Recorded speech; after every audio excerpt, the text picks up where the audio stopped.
संत मत धारा आपकी सेवा में प्रस्तुत।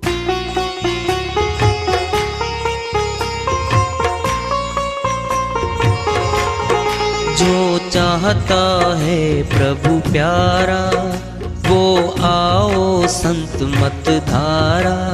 भक्ति भेद बता कर सारा वो कर दे भव के पारा। जो चाहता है प्रभु प्यारा वो आओ संत मत धारा। भक्ति भेद बता कर सारा वो कर दे भव के पारा। जो चाहता है प्रभु प्यारा।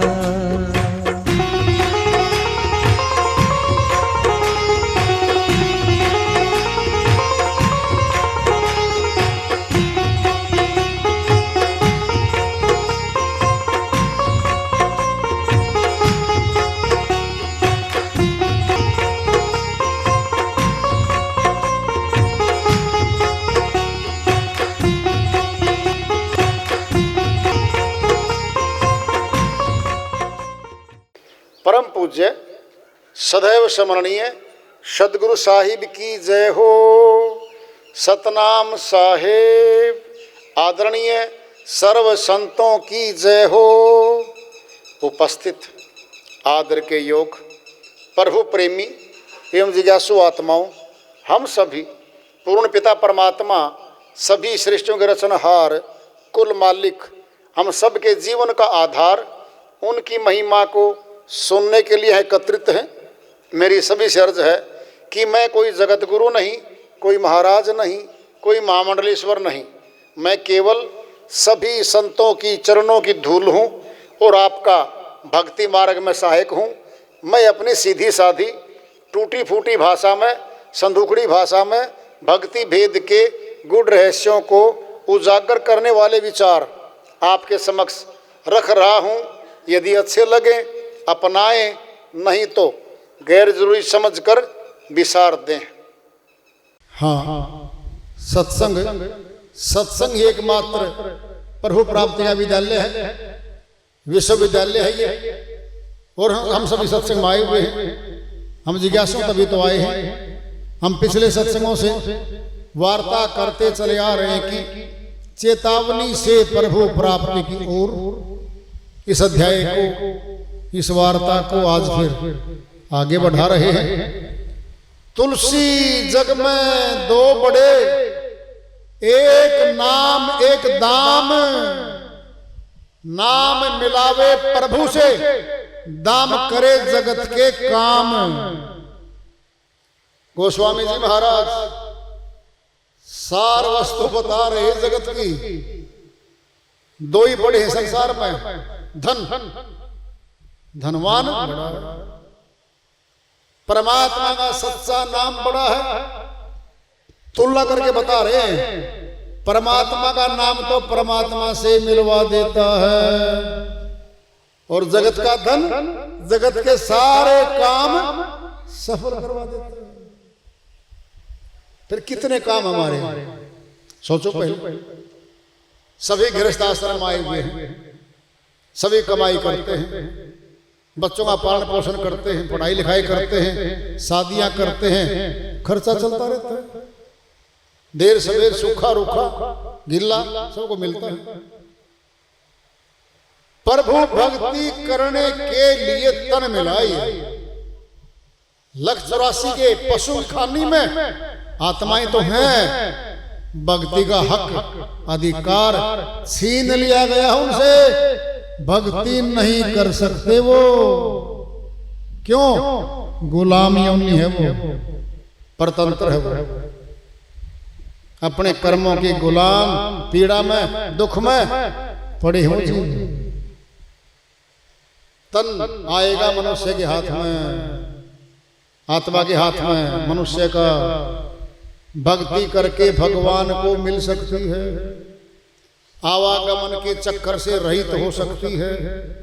अविनाशी पिता सत्य पुरुष परमात्मा से मिलके सदैव के लिए मुक्ति पा सकती है।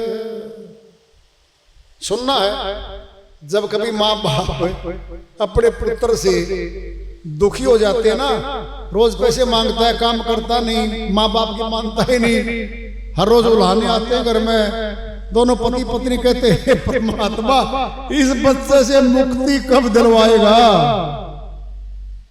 बोलो कब, जब आज्ञाकारी नहीं रहा। कौन चाहता है हमारा पुत्र बदनामी में जाएगा, नहीं चाहता कोई। आजाद हो गया वो कुछ भी कर डालता है। फिर हम मुक्ति कब पाएंगे, जन्म मरण के रोग से कब मुक्त होंगे, मौका मिला होने का। दृष्टांत आता है, श्री रामायण में आता है, काग भूषणी जी ऋषि हुए हैं और गरुड़ जी से उनकी वार्ता होती है, प्रश्न उत्तर होते हैं। गरुड़ जी प्रश्न करते हैं महर्षि काग भूषणी से कि जिस संसार में सबसे दुर्लभ सबसे उत्तम तन कौन सा है। कहते वो मनुष्य का तन सबसे दुर्लभ है, सबसे उत्तम है। बड़े भाग्य मानुष तन पावा, सुर दुर्लभ सद ग्रंथन गावा, साधन धाम मोच करी द्वारा, पाइले जही परलोक समारा। श्री रामचरितमानस में आता है, बड़े भाग्यशाली जीव आत्मा है जिनको आज मनुष्य तन मिला हुआ है। देवता लोगों को दुर्लभ है ये तन। क्यों? सुन लो क्यों। देवता भक्ति नहीं कर सकते, भोग योनि का हिस्सा है वो, भक्ति करनी पड़ेगी उनको। मनुष्य तन आने के बाद मौका दिया जाएगा, वो भक्ति करके मुक्ति नहीं पा सकते। याचना करते हैं, हे मालिक मनुष्य तन दे दो। देवताओं से दुर्लभ उत्तम तन तो मनुष्य का है। क्या करे? साधन धाम मोच करी द्वारा, पाइले जही परलोक समारा। मुक्ति धाम में जाने के लिए उस रास्ते को, उस विधि को जान लो। और जिसने इस तन को पाकर अपने परलोक को नहीं संवारा, घाटा होगा भारी। इस घाटे की भरपाई संसार में कोई नहीं कर सकता। दूसरा प्रश्न करते हैं गरुड़ जी महाराज जी, सबसे बड़ा सुख कौन सा है संसार में? संत मिलन सम सुख कछु नाही, आत्मज्ञानी संतों के मिलने के बराबर कोई सुख नहीं है संसार में। क्यों? वो मिलते ही भक्ति धन दे देंगे, भगवान से मिलाने की राह पर हमें खड़ा कर देंगे। उत्तम सुख संतों से मिलना सबसे उत्तम सुख। सबसे दुख कौन सा? दरिद्र सम दुख कछु नाही। गरीबी, एक एक पैसे का मोहताज है जो व्यक्ति, भोजन के लिए तरसता है जो, बहुत पीड़ा में है, बहुत दुखी है। उसके नाम का न कोई त्योहार होता, न कोई खुशी होती। पेट भरने तक की चिंता बस, और कुछ नहीं। इतना ही है उसके लिए तो। न खुशी है, न गमी है, जरूरतें नहीं पूरी होती, बहुत दुखी होता है दरिद्र। गरीबी एक अभिशाप है। गरीब व्यक्ति की ईमानदारी भी खत्म हो जाती है, विश्वास भी नहीं करता कोई। कहीं चोरी ना कर ले, घर में आया है ये, क्यों? देख रहा है इसको जरूरत हर चीज की, क्या पता क्या कर डाले। मान सम्मान नहीं मिलता गरीब को, नहीं मिलता। ये समाज अमीरों का, ऊंचे पदाधिकारियों का सम्मान करता है, ये मान सम्मान, बाकी किसी का करता ही नहीं।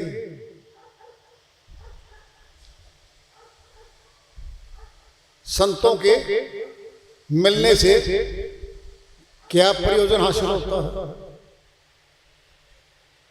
संत मन वचन कर्म से जीवात्मा का उद्धार करते हैं, उसका भला करते हैं। उपकार करना ही उनका उद्देश्य होता है। मन वचन कर्म से दूसरे का भला ही करते हैं वो। सबसे बड़ा पुण्य कर्म क्या है संसार में? सबसे बड़ा पुण्य कर्म क्या है? बहुत बड़ी बात आ रही है। हम सभी सनातनी पुण्य कमाना चाहते हैं हर समय, कुछ पुण्य कमा लो। सबसे बड़ा पुण्य कर्म क्या है? संतों की सेवा। आत्मज्ञानी संतों की सेवा से बड़ा पुण्य कर्म संसार में नहीं है। ये देख लो, आत्मज्ञानी परमात्म ज्ञानी संतों की सेवा से बड़ा पुण्य कर्म जगत में नहीं है। सबसे बड़ा पाप कर्म क्या है? निंदा से बढ़कर संसार में कोई पाप कर्म नहीं। निंदा भी 3 खानों में है। सतगुरु की शब्द बेदी, गुरु की सतगुरु की निंदा जो करता है, हजारों जन्मों तक मेंढक के तन में जाना पड़ता है। जो आम साधु की निंदा करता है, हजारों जन्मों तक चिमगादड़ बनना पड़ता है। जो आम आदमी की निंदा करता है, हजारों जन्मों तक उल्लू के तन में जाना पड़ता है। सबसे बड़ा पाप है। एक हूं निंदक मत मिलो, पापी मिलो हजार। एक निंदक के शीश पर कोटि पापियों का भार। कबीर साहिब तुलना करके बता रहे हैं। एक हूं निंदक मत मिलो, पापी मिलो हजार। निंदक ना मिलो, पापी मिल जाओ हजार। क्यों? एक निंदक के सिर पर कोटि पापियों का भार, करोड़ों पापियों का भार उठाए फिरता है वो निंदक। सबसे बड़ा पाप है।